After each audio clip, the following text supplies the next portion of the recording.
আজকের এই নির্বাচনী জনসভার সম্মানিত সভাপতি অত্র অঞ্চলের আলেমে দ্বীন মাওলানা চাচা হুসাইন আজকের নির্বাচনী জনসভার বর্তমানে 11 দলীয় জোট মনোনীত প্রার্থী বাংলাদেশ জামাত ইসলামের কেন্দ্রীয় মজলিস শুরার সদস্য বাগেরহাট জেলার সাবেক আমির খুলনা অঞ্চল টিমের অন্যতম সদস্য বিশিষ্ট আলেমে দ্বীন বিশিষ্ট শিক্ষাবিদ দক্ষিণ বাংলার বর্ষিয়ান রাজনীতিবিদ অধ্যক্ষ মৌলানা মশিউর রহমান প্রিয় চিপালমারি বসে আজকের এই নির্বাচনী জনসভা থেকে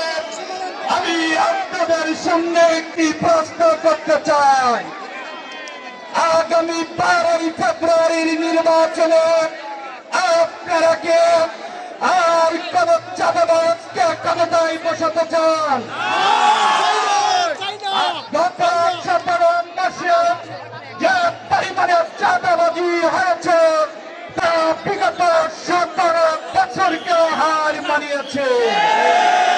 প্রিয় চিত্রনারী মাসে বাংলাদেশ জামাত ইসলাম যদি ক্ষমতায় যেতে পারে এবং সরকার গঠন করতে পারে, আগামীতে আমাদের যুবকদের চাকরির জন্য আর কোন ঘুষ প্রদান করতে হবে না।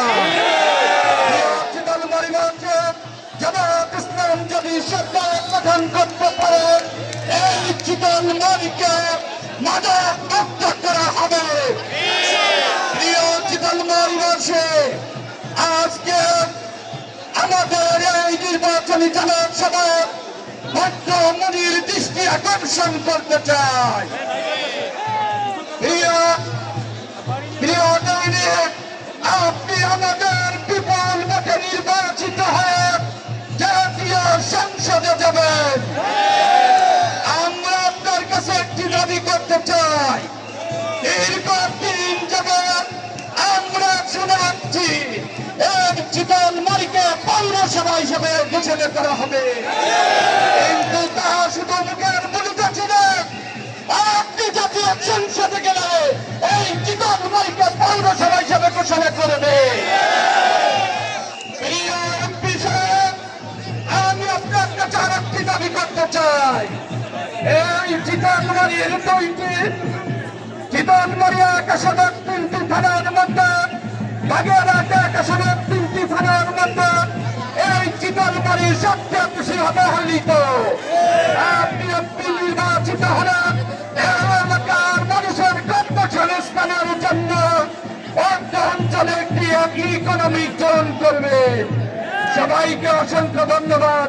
আসসালামু আলাইকুম ওয়া রাহমাতুল্লাহ।